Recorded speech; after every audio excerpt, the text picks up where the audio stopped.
C'est depuis le sommet du pic du Naouri que nous vous présentons cette émission cette semaine. Oui, nous sommes installés au pic du Naouri pour la rubrique à la découverte de l'occasion pour nous de dire bonjour à tous ceux qui nous suivent depuis le Naouri et aux ressortissants justement du Naouri. Alors bonjour à tous fidèles téléspectateurs de Bonjour le Faso. Pour la revue de presse d'aujourd'hui, nous serons avec Adel Sempori qui va partager les informations avec nous.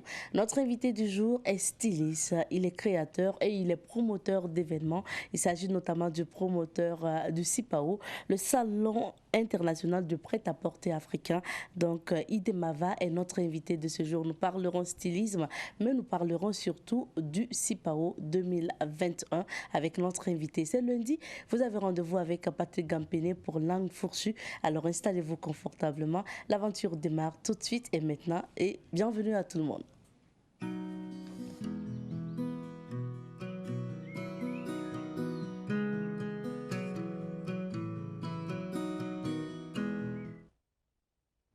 Nous sommes installés cette semaine sur le pic du Naouri pour la rubrique à la découverte de nous. Vous amenons à la découverte du pic du Naouri cette semaine. Alors, le pic du Naouri est situé dans la région du centre-sud, dans la province du Naouri, à 7 km à gauche de la route Pau-Ghana.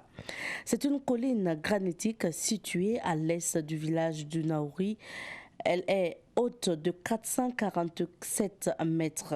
Elle est imposante du moins dans son environnement et même au-delà des frontières du Burkina Faso. La colline a plusieurs paliers du bas jusqu'au sommet. À mi-chemin de l'escalade, une chaise taillée dans le granit est réservée au chef du village lors des différents sacrifices offerts à la colline. Naouri signifie le nombril de mon ancêtre ou encore la terre de mon ancêtre. Selon la tradition orale, l'ancêtre fondateur du village Assa serait descendu du ciel avec ses deux frères aînés. Ayant fracturé sa jambe, ses frères l'auraient abandonné et le pic l'aurait protégé en guérissant ses blessures. Il décida de rester auprès du pic et de lui offrir des sacrifices en guise de reconnaissance. Et pour le fondateur de Naouri, Naouri est le nombril de ses ancêtres. C'est de là que vient le nom Naouri. Les militaires de Burkina Faso, surtout ceux de Pau, sont attachés à ce pic du Naouri où ils ont eu à faire des entraînements. Le pic est un lieu de distraction. Plusieurs activités sportives comme Altitude Naouri, Excursion Naouri s'y mènent. Aujourd'hui, son nom est très connu à travers l'avion présidentiel baptisé le pic du Naouri. Le pic du Naouri est ouvert aux populations pour la visite. Et comme idée reçue, nous entendons dire que si vous parvenez à grimper jusqu'au sommet du pic, vous éliminez toutes les maladies de votre corps. Nous ne savons pas si c'est avéré, mais ce qui est sûr, c'est que monter sur le sommet du pic du Naouri, c'est déjà faire du sport et c'est bien sûr un parcours de combattant. Si vous arrivez jusqu'au sommet de ce pic du Naouri, vous allez pouvoir admirer depuis le haut le beau paysage de Burkina Faso ainsi donc que les pays voisins. Cette semaine, nous sommes installés au pic du Naouri pour la rubrique à la découverte 2 et nous disons merci à Fatih Sankara qui était de la partie qui a visité les pics pour nous et qui nous a ramené ces images et des témoignages que nous allons diffuser tout au long de cette semaine. Elle a pu atteindre donc le sommet du pic du Naouri. C'est sûr qu'elle sera guérie de toutes ces maladies et bien sûr, elle sera en pleine forme. Merci à elle pour cet élément. Pour la suite de cette émission, nous allons marquer une petite pause musicale. Et quoi de plus normal que de vous amener à la découverte de cette culture musicalement. Et donc, il s'agit de Sagaden qui nous propose justement la danse de chez lui. Il s'agit d'un ressortissant du Naouri. L'instant, c'était l'étoile du Naouri, Sagaden. Maintenant, nous allons nous informer et c'est à travers la revue de presse.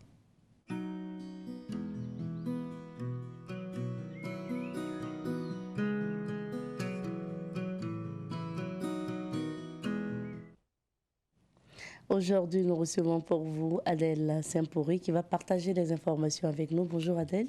Bonjour Abzeta, bonjour à tous ceux qui nous suivent en ce moment. Qu'est-ce qu'on retient de l'actualité aujourd'hui? On retient plusieurs faits de l'actualité et pour découvrir justement l'actualité traitée dans la presse écrite, nous commençons à découvrir la une du journal Le Quotidien. Inhumation de l'Aïdi Yoro, une foule immense rend hommage au héros national. Le Premier ministre Lassina Zerbo aux étalons, l'objectif, c'est bien entendu le bonheur d'avoir cette coupe. Dans la rubrique Le voyageur de Guéna, Mangodara, 3 personnes exécutées à Koflandé par des assaillants. Football, la FBF présente ses excuses à Sita Sangare. Afrique du Sud, l'archevêque Desmond Tutu n'est plus qu'aussi la gendarmerie de Tumbala, détruite par des hommes armés. Toujours à la une du journal Le Quotidien, Ismaël Diallo, ancien diplomate à propos de la lutte contre le terrorisme, la CEDEAO et l'UA n'ont pas l'intelligence et le courage de discernement. C'est ce que nous propose Le Quotidien. Nous sommes à présent avec l'Observateur Palga. À la une de l'Obs ce lundi matin, merci Yoro. Un grand merci pour dire au revoir à cet intrépide combattant selon le chef de l'État. L'Obs en parle dans son contenu. Et puis, attaque terroriste dans le Lorum, 41 morts, dont de nombreux VDP. C'est relativement au décès de Laguioro. Insécurité au centre-nord, l'exode à Zimtanga. Décès Desmond Tutu, la nation arc-en-ciel pleure une icône de sa conscience morale. C'est à lire dans la rubrique Commentons de l'Obs. Le Premier ministre aux étalons, que votre succès nourrisse le peuple. Passons à présent à aujourd'hui au Faso. Alors Adèle, on va te demander de parler un peu plus fort. D'accord, je suis enrhumée, ça peut se comprendre. Alors, j'ose un peu plus la voix. Nous sommes maintenant avec aujourd'hui au Faso, Tombeau pour Laguioro, Mourir pour Titao et Wayuguya. Jubilé d'argent du cardinal et fête de Noël, la Ligue islamique était à l'archevêché les bras chargés. Fête de fin d'année, 3000 policiers déployés pour la sécurité des populations. Football, l'incident FBF Sita Sangare est clos. Affaire Wagner, le Mali refuse d'aller à Canossa. Toujours à la une de aujourd'hui au Faso, réveillon de Noël, Philippe Cardinal invite au soutien des souffreteux. Décès de Desmond Tutu en Afrique du Sud, fin de mission temporelle pour un religieux icône. Voyons à présent la une de Sidoya. Attaque terroriste dans le Lorum, Yoro tombe les armes à la main. La perte d'un symbole, un modèle d'engagement selon le président du Faso, refus de la fatalité. Il y avait toujours dans son sac un drapeau du Burkina. L'homme repose désormais à Wayuguya.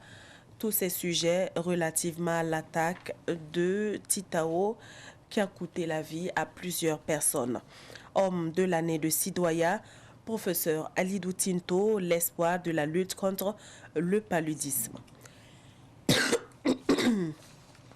Voyons la une de l'Express du Faso. Laguioro, lui au moins, n'est pas mort pour rien. Autant le dire, c'est une rubrique. Allons-y chercher Wagner, nous aussi. Valorisation du Cocodonda, le maire Bouraïma Sanou encourage les teinturiers. Simple détail, si Wagner est mauvais, venez faire ce qui est bien. Une fête de Noël à l'image de la situation du pays. Quand 3 généraux, tous putschistes, se retrouvent, allez le dire à ce conseiller municipal. Ce sont des articles que vous pouvez lire dans la rubrique Simple détail de l'Express du Faso. Toujours à la une de ce canard, le Premier ministre Lassina Zerbo aux étalons, mouiller le maillot et le cœur pour donner de l'espoir au peuple. Passons à présent au journal Le Pays. Fête de la nativité, il nous faut promouvoir la culture de la vie plutôt que celle de la mort Propos du cardinal Philippe Ouedraogo, archevêque métropolitain de Ouagadougou. Crise sécuritaire au Burkina, le Premier ministre Lassine Azerbo aux cheveux des déplacés internes à Dablo. Cannes 2021, le gouvernement solidaire des étalons. Inhumation de Lagui Yoro, forte émotion au cimetière d'Oufri. Afrique du Sud, l'archevêque Desmond Tutu s'en est allé. Actu Foot, Cannes 2021, le programme de préparation du Burkina Faso.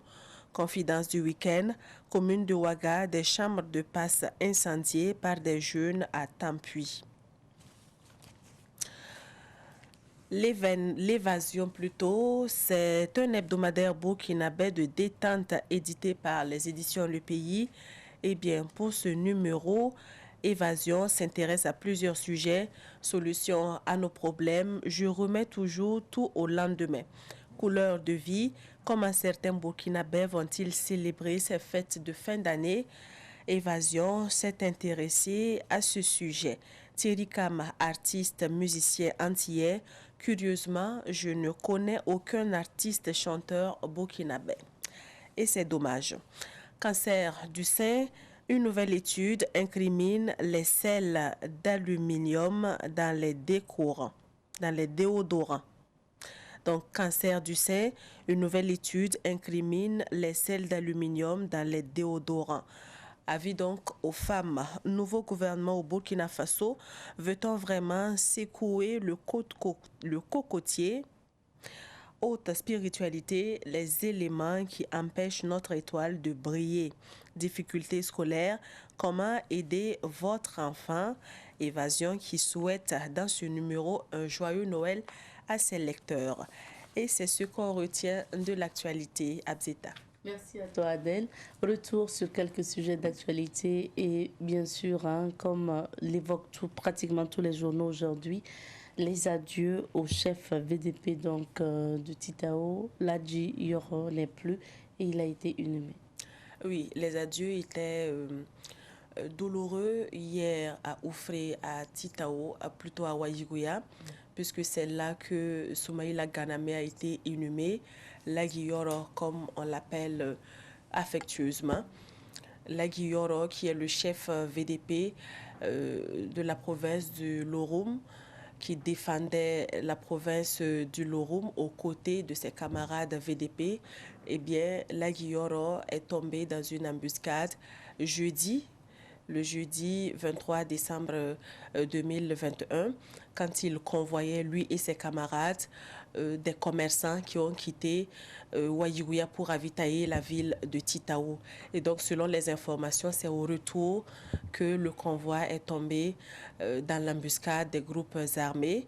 Au départ, ils étaient convoyés par un hélico, mais au retour, malheureusement, ils étaient seuls. Pas d'accompagnement d'hélico, ils étaient seuls sur la route et ils sont tombés à un peu plus de 10 km de Titao et à un peu plus de 30 km de Wayiguya. Alors, hier, Lagui Yoro a été inhumé à Wayiguya. Ses camarades VDP ont été inhumés, d'autres ont été inhumés à Titao. Vous savez qu'avec le décès de Yoro, plusieurs informations ont circulé sur les réseaux sociaux. Je reviens un peu sur le contexte qui a marqué donc, le décès et le contexte dans lequel l'information a été diffusée. Savane Média a été pratiquement le premier média à diffuser cette information sur la mort de Lagui Yoro. Une information donnée dans l'émission Phare Sonré dans la matinée du jeudi 23 décembre. Et l'information au cours de la journée a été relayée par d'autres organes de presse, notamment sur les réseaux sociaux. Dans les groupes de discussion, l'information a circulé avec même une vidéo de l'émission de 30 secondes qui a circulé dans plusieurs groupes. Et ça n'est suivi des commentaires, des flèches pour accabler le média. Parce que pour beaucoup, ce n'était pas vrai que le chef VDP du Loroum est vraiment décédé et que Savane Média s'était trompé en diffusant cette information sur le décès de Lagui Yoro. Plus tard, au cours de la journée, d'autres médias faisaient toujours cas de l'attaque, mais parlaient plutôt de blessures pour Lagui Yoro et non pas de mort, pendant que Savane Média, au cours de la matinée, avait déjà dit que c'est déjà fait et que son corps était même à la morgue. Donc les commentaires ont accablé Savan Media, certains ont appelé à même incendier la radio, la télé, parce qu'ils n'y croyaient toujours pas. Et donc il a fallu encore attendre plusieurs heures après pour que l'information officielle tombe, que des autorités fassent des messages d'hommage à Lagi Yoro. Le chef de l'État lui-même en a fait. Dans un tweet sur sa page Facebook, le président de l'Assemblée nationale a fait aussi un message. Plusieurs autorités du Burkina Faso ont fait un message pour dire que effectivement la nouvelle était confirmée, pour saluer la bravoure, pour saluer l'honnêteté, l'intégrité, intrépide combattant selon le chef de l'État. Les commentaires, les qualificatifs n'ont pas manqué vraiment pour dire à quel point Soumaïla Garamé s'était donné corps et âme dans la lutte contre le terrorisme, particulièrement à Titao, dans la province du Loroum. Donc c'est vraiment un coup dur dans cette lutte-là contre le terrorisme. Lagi Yoro qui est présenté comme celui qui fait face aux groupes armés sans peur, mais vraiment dans l'intégrité, qui a mené le combat comme il le fallait. Et comme lui-même, il l'a dit dans plusieurs messages qu'il a diffusés, il le fait pour la mère patrie, il ne le fait pour personne. Si c'était pour quelqu'un, il n'allait pas le faire, mais il le fait pour la mère patrie, il le fait pour le pays qui lui a tout donné, qui est tout aussi pour lui. Lagi Yoro, c'est aussi celui-là qui a diffusé plusieurs messages pour demander de l'aide au chef de l'État, à la population, en tout cas à toutes les couches. À quelque niveau que ce soit, SOS. Tout à fait, des vidéos SOS qui faisaient mais vraiment pitié, qui demandaient du matériel conséquent pour arriver à lutter efficacement contre les terroristes. Et malheureusement, ces appels n'ont pas été, je vais dire, entendus comme il le fallait, parce que s'il avait eu gain de cause, il n'allait pas aussi multiplier les appels à l'aide. Et malheureusement, je peux dire que son sacrifice a été payé en monnaie de singe parce que pas à la hauteur du sacrifice qu'il a donné, pas à la hauteur du combat qu'il menait. Ses camarades aussi demandaient aussi le matériel, pas seulement dans la province du Loroum, mais dans plusieurs localités, plusieurs zones du Burkina Faso qui sont attaquées par les groupes armés, les volontaires pour la défense de la patrie qui demandent toujours du matériel de combat. Et jusqu'à aujourd'hui, ce n'est pas évident pour ces groupes-là qui défendent le territoire burkinabé. Et pour revenir à l'inhumation, la mobilisation était vraiment de taille pour dire un adieu à Lagi Yoro et à ses camarades, mais aussi à tous ceux qui sont tombés dans cette embuscade-là. Lagi Yoro qui a été inhumé à Oufré, à Ouadjouria. Et sur les réseaux sociaux également, plusieurs demandaient à ce que Lagi Yoro soit convoyé à Ouagadougou pour qu'il puisse être inhumé au monument des martyrs, pour qu'ils puissent reposer aussi aux côtés des héros nationaux comme ceux qui sont également au monument des martyrs. Parce que pour ceux-là, le combat qu'a mené Lagi Yoro nécessitait donc cet hommage national, qu'on lui rende un dernier hommage pour tout le sacrifice qu'il a fait pour le Burkina Faso. Pour d'autres également, il fallait l'enterrer à Titao, sa localité où il s'est vraiment donné corps et âme pour lutter contre le terrorisme. Et les choses ont fait que Yoro a été inhumé à Ouadjouria. Je dis aussi que des commentaires de soutien, d'hommage arrivent aussi tard, après malheureusement le décès de Lagi Yoro, parce que on n'a pas vraiment célébré le monsieur comme il fallait de son vivant. Vous avez vu qu'après l'attaque, pratiquement tout le pays était ébranlé par l'information. Même ceux qui n'y croyaient pas aussi ont eu quand même un brin d'émotion. Parce que si vous réfléchissez à comment le Loroum va se présenter aujourd'hui, ce n'est pas du tout évident. Oui. Donc, il aurait fallu qu'on le fasse de son vivant. C'est vrai que le danger était de publier ses photos sur les réseaux sociaux. Quand vous êtes dans une lutte antiterroriste, ce n'est pas aussi conseillé, ce n'est pas évident qu'on publie vos images sur les réseaux sociaux parce que On vous met aussi, on vous jette en pâture parce que vous ne savez pas qui est qui, vous ne savez pas qui mène le combat ou qui ne le fait pas. Donc, c'était vraiment de le protéger et de l'accompagner dans la lutte qu'il faisait. Accompagnement conséquent avec du matériel, mais aussi avec le soutien moral comme il le fallait. Donc, c'est vraiment dommage. La Guilloro laisse le Lorum aujourd'hui orphelin. Oui. Et on imagine que les populations qui y sont vraiment, c'est actuellement la peur au ventre parce qu'ils comptaient sur la Guilloro, ils comptaient sur les VDP, ils comptaient sur les FDS pour défendre l'intégrité du Lorum. Maintenant que celui-là est parti, on se demande vraiment quelle image va présenter Titao. Quelle image va présenter toute la province du Lorum. Lorum qui était vraiment à un moment inaccessible, l'entrée était difficile, la sortie compliquée et à l'intérieur, il n'y avait pratiquement plus rien. Il n'y a plus de carburant à Titao, il n'y a plus de vivres, il n'y a plus à manger et les populations se déplaçaient massivement vers Titao et Titao qui n'était plus à un moment sécurisé. L'appel des fils et filles de la localité en a dit long sur la situation que vivent les populations dans cette partie du Burkina Faso. Donc, c'est vraiment d'appeler les autorités au plus haut sommet de l'État pour que vraiment Titao ne soit pas coupé du reste du Burkina Faso. Titao n'est pas la seule partie du Burkina. On a vu plusieurs autres localités qui risquent d'échapper aux mains de nos autorités où la famine, l'insécurité vraiment sont les maîtres mots dans ces localités. Donc, c'est vraiment d'appeler à plus de responsabilité, à plus d'intégrité, comme plusieurs autorités l'ont demandé dans leur message d'hommage, que vraiment la terre du Burkina Faso accepte la Guilloro et que son combat ne soit pas vain pour le Burkina Faso, que de là où il est, il continue de protéger sa province, qu'il continue de protéger Titao et que vraiment les hommes qui sont restés sur le terrain aient toujours le courage parce que ça va faire aussi un coup dur pour leur morale. Quand vous avez un leader, voilà, un leader qui tombe comme ça, ce n'est pas évident pour le moral des autres camarades qui sont là. Mais c'est le moment de nous souder, c'est le moment de leur apporter ce dont ils ont besoin. Ce n'est pas faire des messages de soutien pour dire oui, il faut rester solidaire, mais il faut apporter le soutien conséquent, il faut apporter le matériel parce que c'est vrai que le soutien moral compte, mais ce n'est pas avec ça qu'on va vraiment mener le combat. Donc il faut apporter les armes, il faut apporter le matériel qu'il faut pour le combat.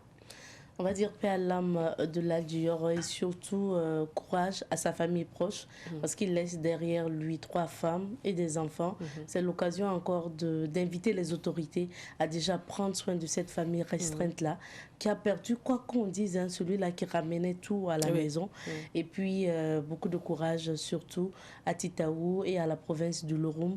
Ce ne sera pas facile et j'écoutais déjà sur les ondes d'un média confrère qui disait que il y a déjà des populations après cette nouvelle-là qui ont encore tenté de quitter Titao pour Ouayouguia. Ensuite, les forces de défense et de sécurité tentèrent de les rassurer, de les refouler à Titao en se disant non, calmez-vous, on est là pour sécuriser les choses. Mais non, en ce moment, ça n'allait pas vraiment entre population et forces de défense parce que les populations de Titao tentaient vraiment d'aller à Ouayouguia pour quand même essayer de se sentir mieux parce que ils se disent qu'après le départ de Yoro, il n'y a plus d'espoir du tout. Et je pense que ils sont dans cet esprit-là. Ce n'est vraiment pas intéressant et j'espère qu'une solution sera trouvée, surtout avec l'aide de nos autorités et les forces de défense et de sécurité. C'est vraiment le moment d'agir parce que je pense que on est en train de... Je ne pense pas qu'il y ait quelque chose de plus grave que ça. La famine, l'insécurité, on vient vous terroriser dans votre localité. Le pire est arrivé, quoi. Donc, il faut vraiment trouver maintenant une solution pour pouvoir récupérer ces populations. Moi, je pense que c'est l'occasion pour l'armée de rétablir la confiance entre forces de défense et de sécurité et population. Parce que vous savez que dans plusieurs localités, il n'y a plus cette confiance-là que les populations avaient aux forces de défense et de sécurité. Donc la confiance est brisée, ce qui fait que même dans plusieurs localités, les populations n'arrivent plus à collaborer comme il le faut avec les forces armées nationales. Donc c'est vraiment l'occasion pour l'armée, plus que jamais à Titao, de rétablir cette confiance-là. C'est vrai que là, Guillaume n'est plus, mais il y a aussi d'autres VDP qui sont toujours là. Il y a les FDS, les soldats qui sont là, toujours pour le combat. Donc, c'est vraiment de rassurer les populations pour qu'ils ne voient pas ce pilier qui est parti, mais plutôt qu'ils voient l'ensemble qui défend toujours l'intégrité de Titao. Donc, l'armée a vraiment un combat à mener sur le plan moral, mais aussi sur le plan du combat proprement dit.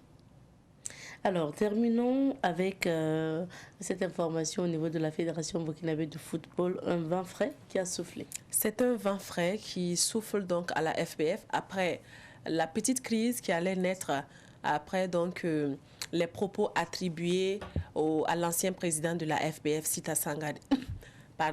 Sita Sangare, après une réunion du comité exécutif de la CAF. Donc, à l'issue de cette réunion, des propos ont été attribués à Sita Sangare comme quoi il avait voté pour le report de la CAN Cameroun 2021. Et on se rappelle que la Fédération burkinabé de football avait sorti un communiqué pour se démarquer des propos qui étaient attribués à son ancien président Sita Sangare. Et donc, à l'issue de ce communiqué-là, l'ancien président a porté plainte contre l'actuel président de la FBF, Lazare Bassé, son porte-parole, pour diffamation. Et selon les informations qui nous paraissent aujourd'hui, il a fallu l'intervention du nouveau ministre des Sports et du président du comité national olympique et des sports burkinabé pour en tout cas ramener cette fraîcheur à la Fédération burkinabé de football. Et donc, il a fallu intervenir pour calmer les tensions du côté de l'ancien président, du côté de la FBF, pour que, en tout cas, c'est un contexte actuellement où on a besoin du soutien de tout le monde. Vous savez que le Burkina doit jouer la CAN dès l'ouverture contre le Cameroun. Et donc, il fallait vraiment en janvier en plus, il fallait que les esprits soient calmés, que toute l'équipe parle d'une seule et même voix pour qu'on aille unis dans cette CAN-là. Et donc, c'est vraiment une démarche à saluer du nouveau ministre des Sports qui a pu calmer et qui a pu ramener la paix.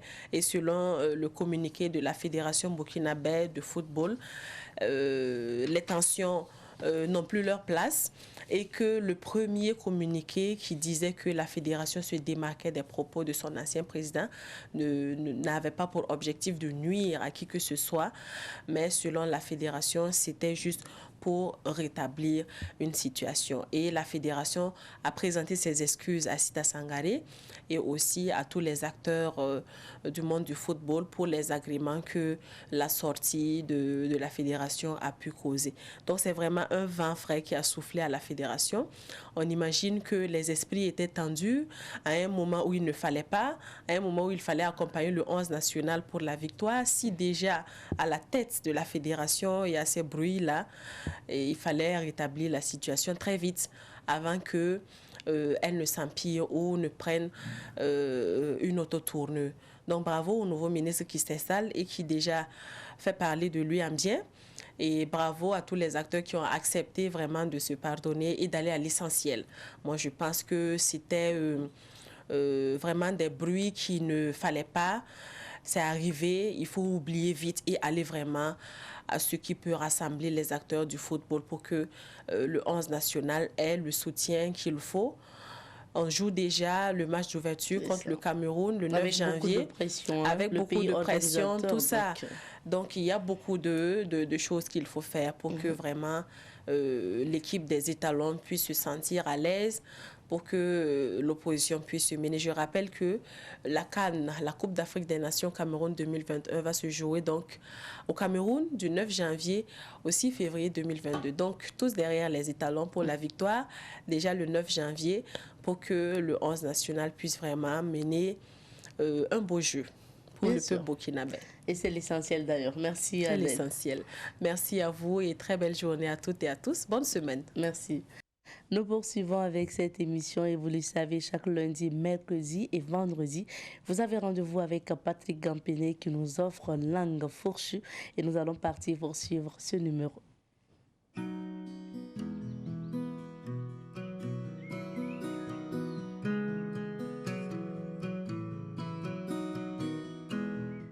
Mesdames et messieurs, bonjour et bienvenue à votre émission Langue fourchue. Nommé le vendredi 10 décembre dernier, le nouveau premier des sinistres burkinabés aura la lourde et fastidieuse tâche de proposer des réponses si pressantes au peuple burkinabé confronté depuis 2015 à plusieurs maux dont l'insécurité.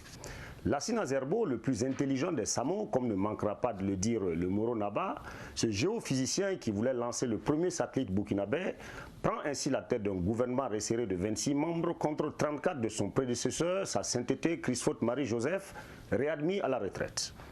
Après la dernière attaque contre une base de la gendarmerie nationale à Inata faisant plus de 50 morts et les révélations sur les deals Mouta Mouta au sommet de la hiérarchie militaire, le motus Rocus était sorti de son mutisme pour présenter une fois de plus, sinon de trop, ses condoléances aux familles des soldats tombés et annoncer la prise de décision forte et une enquête pour situer les responsabilités sur la mauvaise gestion de la troupe.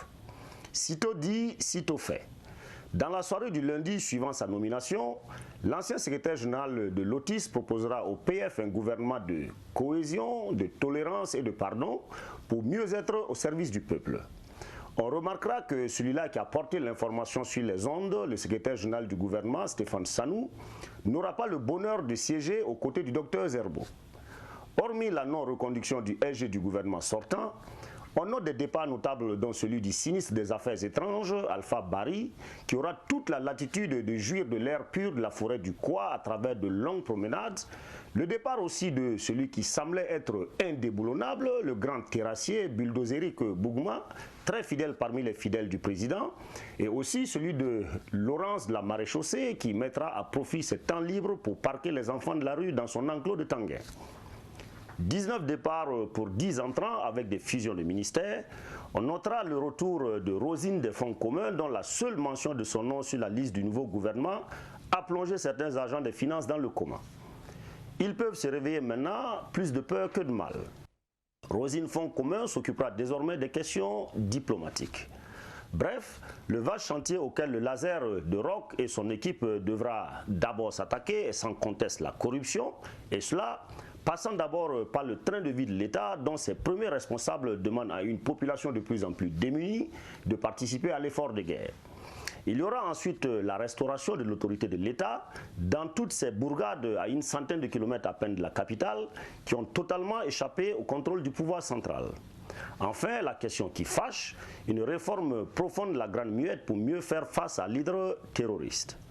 Après l'aveu d'échec de Christophe Marie-Joseph devant la représentation nationale sur la question sécuritaire, laser est-il la baguette magique du motus Rocus pour restaurer la paix et la sécurité au pays des hommes intègres? Les mois à venir nous le diront. En attendant, et pour répondre à la sollicitation du président du Faso, si nos anciens et nouveaux sinistres concentraient à reverser ne serait-ce qu'un tiers de leur salaire et autres indemnités dans les caisses de l'effort de guerre, ce gouvernement de service prôné par le nouveau Premier ministre prendrait tout son sens. Bonne mission en attendant les deals Mouta Mouta.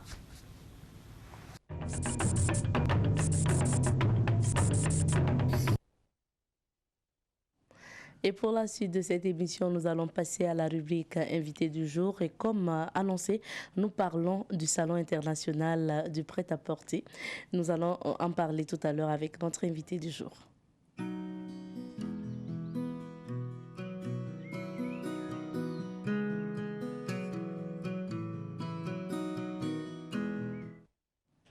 Aujourd'hui, dans la rubrique invité du jour, nous recevons le styliste, le créateur et promoteur d'événements.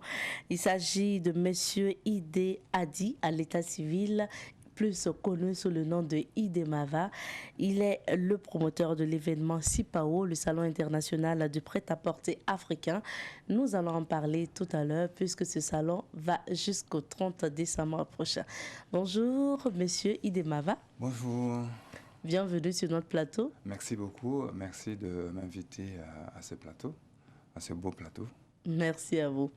On parle mode avec vous, on parle surtout du CIPAO 2021. Alors, déjà pour commencer, l'histoire de Idemava et la couture, c'est quelle histoire? Il n'y a pas une histoire, c'est parce que j'aimais beaucoup les vêtements et j'étais passionné de ça. Ce qui m'a poussé à aller dans ce sens, dans la création des vêtements. C'est tout simplement comme mes collègues, mes autres collègues qui sont dans ce domaine. Je pense que c'est une passion qui nous pousse à aller dans ce domaine-là. Voilà. C'est une passion qui pousse à aller dans ce domaine. Mais vous faites la promotion du prêt-à-porter à travers le CIPAO. Ouais. Et quand on parle de prêt-à-porter, c'est quoi? À quoi est-ce qu'on fait allusion? À quel type de vêtements? Le prêt-à-porter, c'est tout simplement quand la tenue est prête pour être portée. C'est de là qu'on appelle le prêt-à-porter. Alors, je fais, c'est vrai, la promo de prêt-à-porter parce que moi-même, ça fait plus de 30 ans que je suis dans le prêt-à-porter. Je pense que tous les Ouagalais, tous les Burkinabés, depuis des années, savent que je suis dans le prêt-à-porter.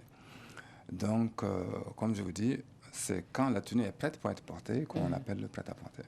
Mais quand on est créateur, on est styliste, est-ce que on fait pas travailler plus sa créativité lorsqu'une personne, on a la personne devant soi qui vient et qui demande à ce qu'on lui fasse une tenue et là vous confectionnez. Est-ce qu'on n'a pas plus on développe pas plus sa créativité à travers ça qu'au lieu de faire peut-être 10 tenues comme ça après et puis ensuite les revendre? Alors, dans ce domaine-là, il y a ceux qui font du prêt-à-porter et il y a ceux qui font de sur-mesure.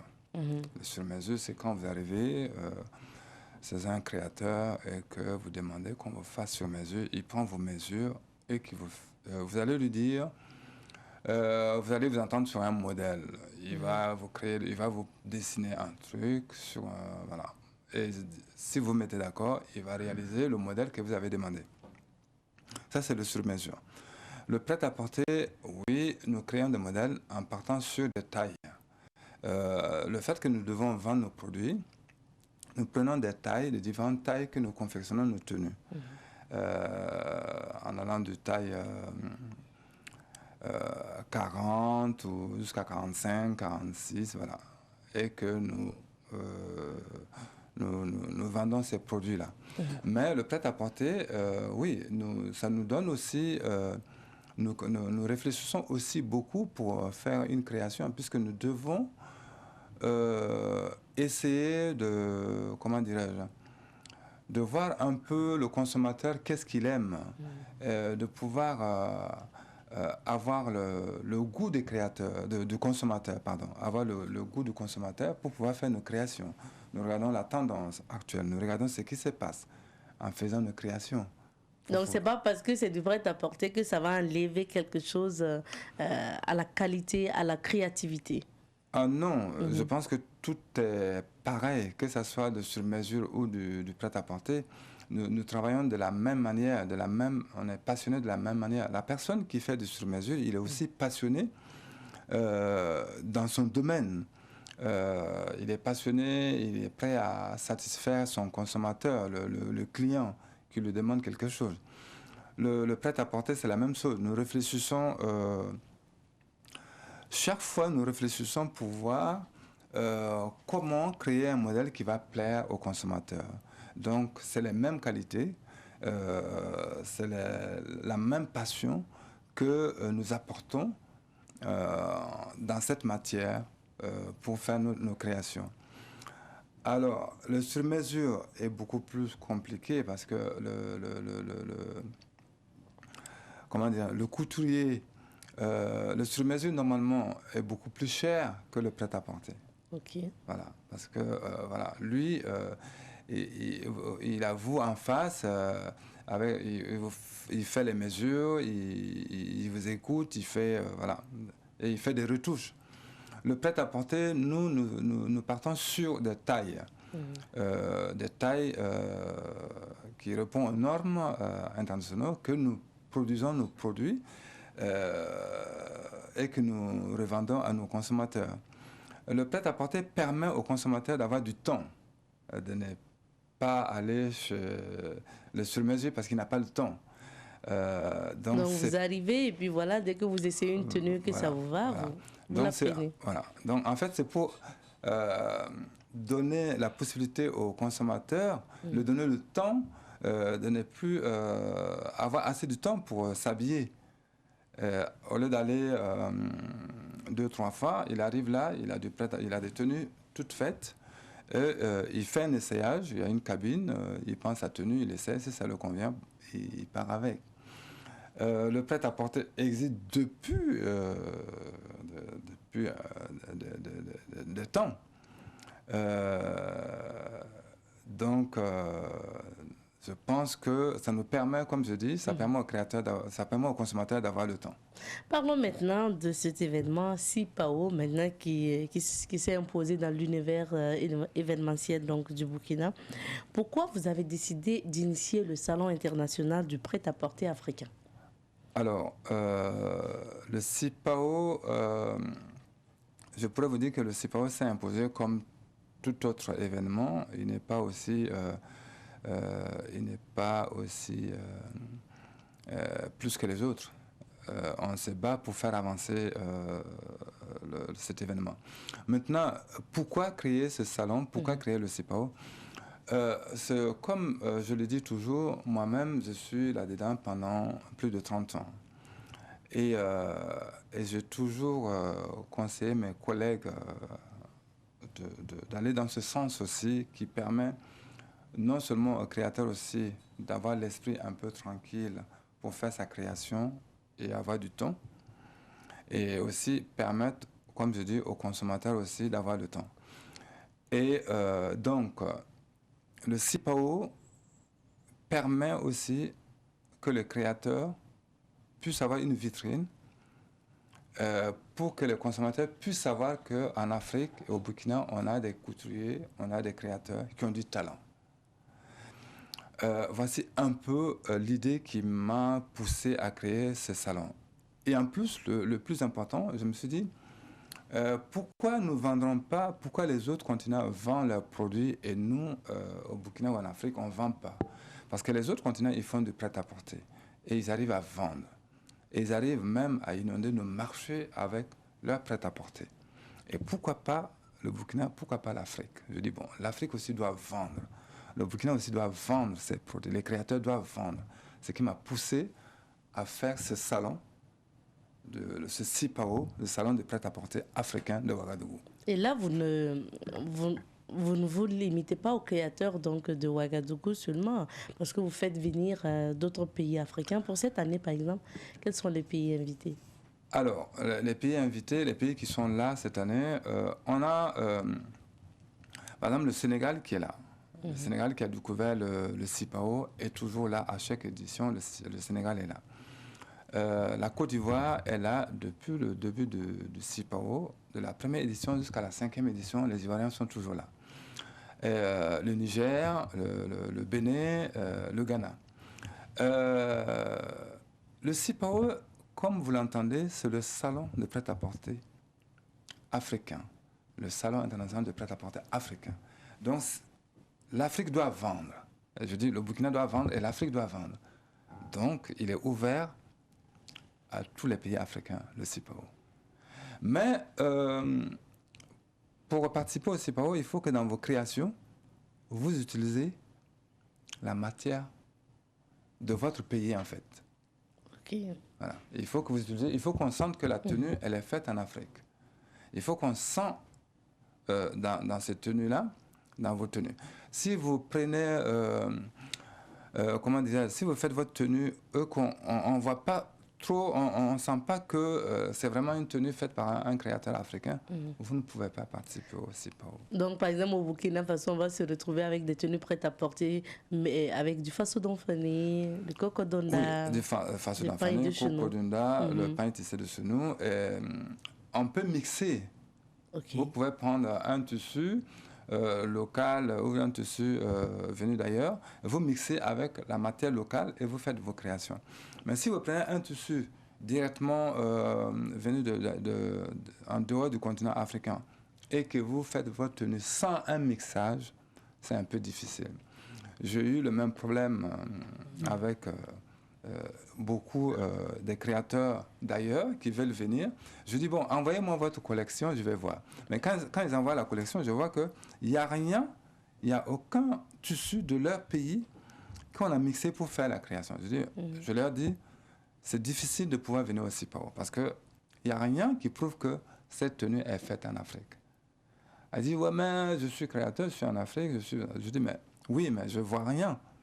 Ça veut dire que l'idée aussi, c'est de valoriser le paille de chez nous. De chez nous, valoriser le tissu, quel que soit le tissu qu'on produit chez nous, que ce soit au Burkina ou en Afrique, il faut qu'on arrive aussi à montrer qu'on a de la matière et qu'on peut travailler avec cette matière-là.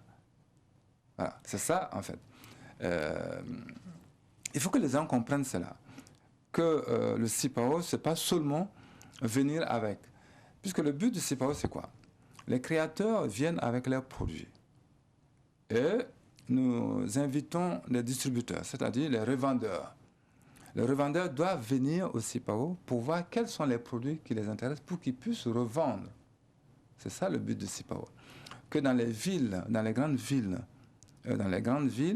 qui ont des boutiques de prêt-à-porter, qu'on retrouve la créativité, les produits des créateurs burkinabés et africains dans ces différentes boutiques. En fait, c'est ça le but de CIPAO. La première édition de CIPAO, on a initié une soirée, un défilé fermé qui est réservé uniquement aux distributeurs. Et ils peuvent reprendre les tenues pour ensuite les revendre. C'est ça le but de CIPAO. Et on a continué dans ce sens-là. Et en fait, le site, la vente en détail, ce n'est pas le but du CIPAO. Le CIPAO, le but, c'est vendre en gros pour que les gens prennent à le revendre. C'est un peu l'idée.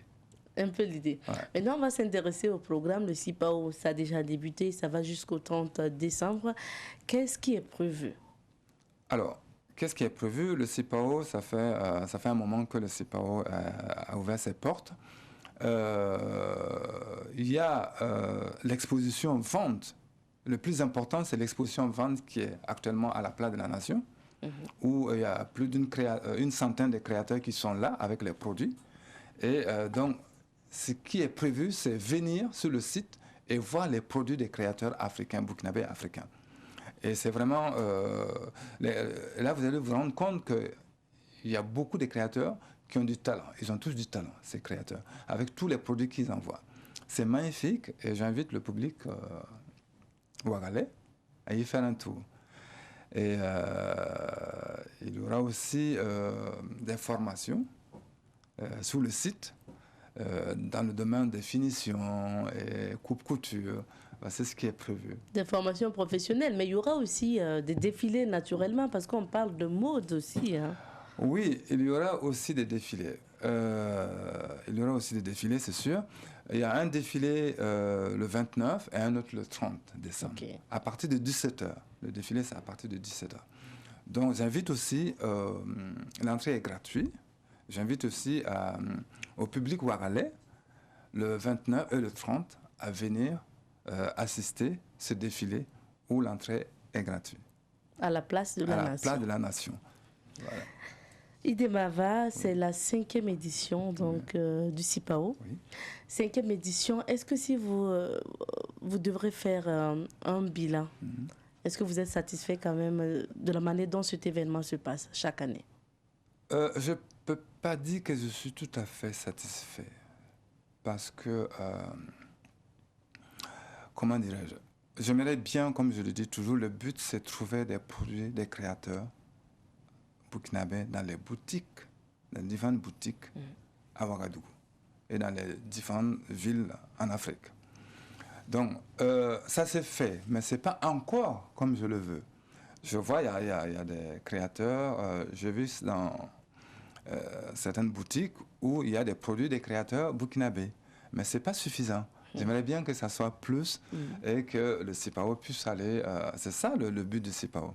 C'est commercialiser les produits des créateurs burkinabés et africains dans les différentes boutiques. Donc, les créateurs ont beaucoup adhéré à l'idée, ils me soutiennent, mais je ne suis pas tout à fait satisfait parce que ce que je vise n'est pas encore, peut-être qu'à 30% ou à 40%, ce n'est pas assez pour moi. Il faut qu'on aille à 90%. Ça viendra certainement avec les éditions. Oui, il faut que quand vous rentrez dans une boutique, vous voyez des marques, des créateurs africains. Vous n'avez africain.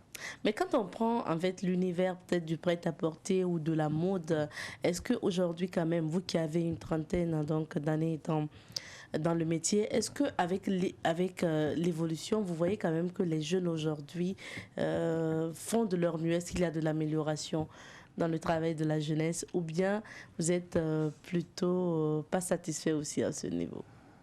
Je peux dire qu'il y a eu beaucoup d'améliorations. Il y a eu beaucoup.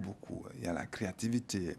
Il y en a qui sont passionnés. Et ça, c'est vraiment bien parce que ça permet à l'Afrique de prendre aussi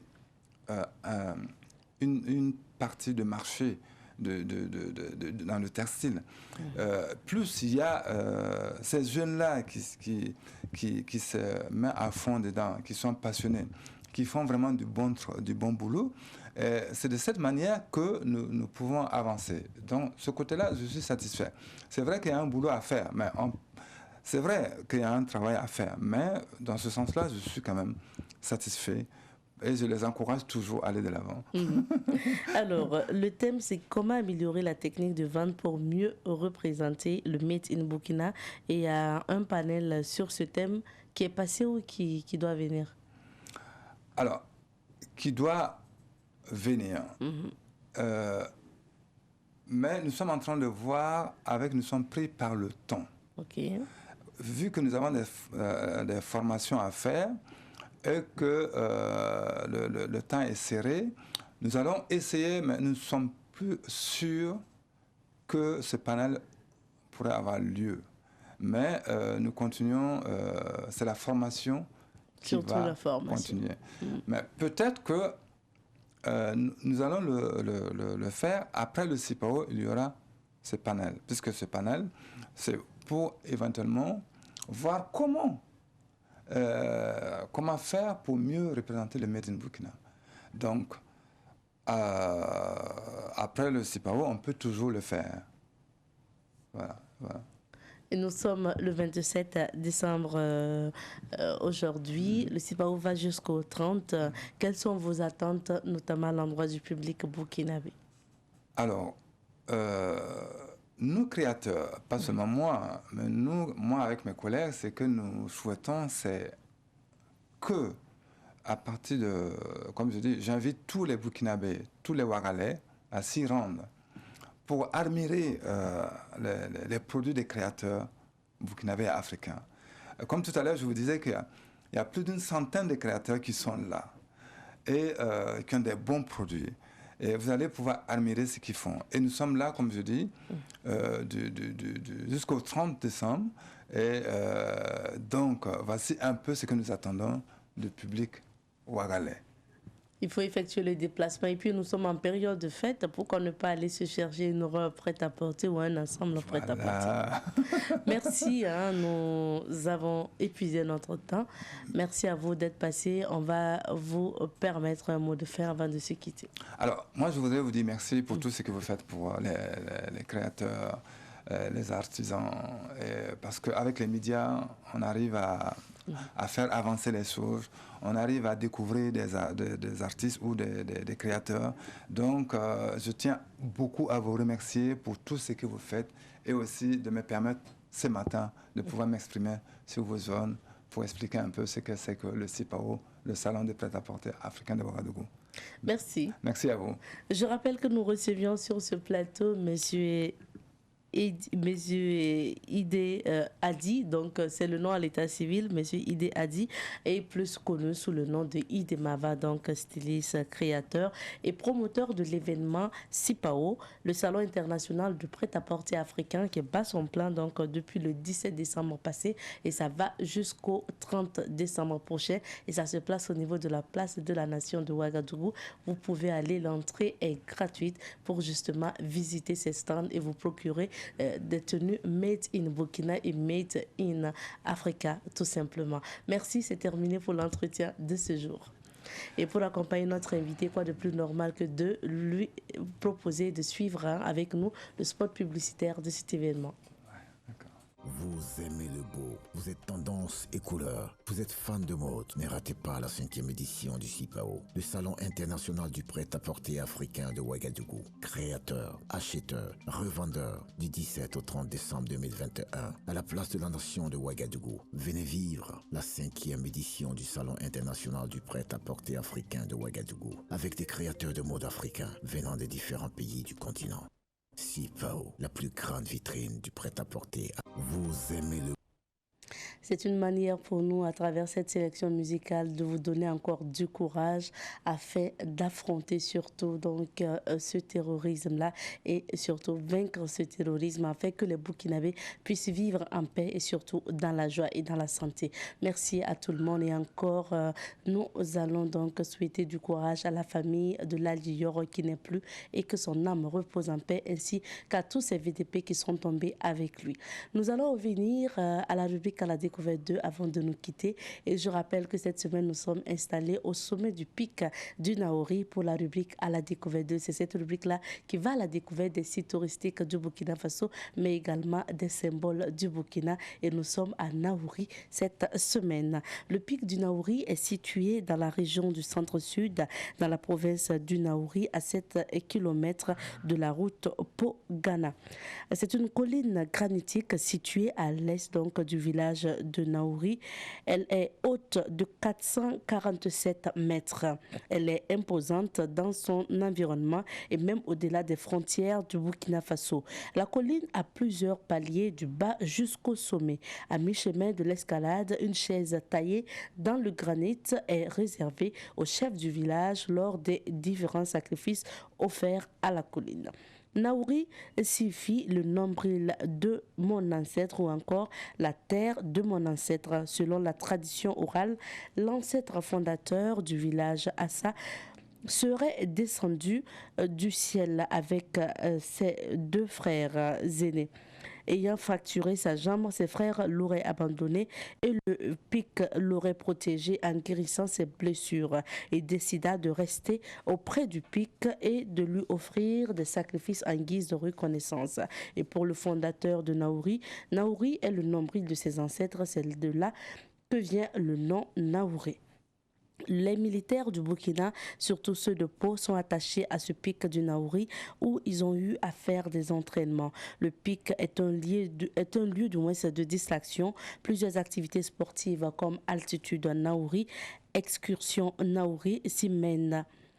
Aujourd'hui, son nom est très connu à travers l'avion présidentiel baptisé le pic du Naouri. Le pic du Naouri est ouvert aux populations pour la visite. Et comme idée reçue, nous entendons dire que si vous parvenez à grimper jusqu'au sommet du pic, vous éliminez toutes les maladies de votre corps. Nous, on ne sait pas si c'est avéré, mais ce qui est sûr, c'est que si vous arrivez au sommet du pic du Naouri, vous aurez fait du sport et puis bien sûr, le sport est très bien pour la santé. Faites comme Fatih Sankara qui était de la partie et qui est arrivée au sommet du pic du Naouri. C'est elle qui nous a ramené d'ailleurs ces images et les témoignages sur le pic du Naouri que nous allons diffuser tout au long de cette semaine. Alors merci à tous ceux qui nous suivent depuis Naouri et puis on vous dit encore bonjour et bienvenue et merci pour votre fidélité à l'émission Bonjour le Faso. Pour ce jour, le tout au premier jour donc de la semaine, semaine. C'est terminé pour l'émission d'aujourd'hui. Merci à vous de votre fidélité. Merci à l'équipe de réalisation de cette semaine qui s'installe avec nous pour de nouvelles aventures tout au long de cette semaine. Rendez-vous demain mardi pour encore un autre numéro de Bonjour le Faso avec d'autres invités et on vous promet demain sera meilleur. On se dit cus, excellente semaine à vous.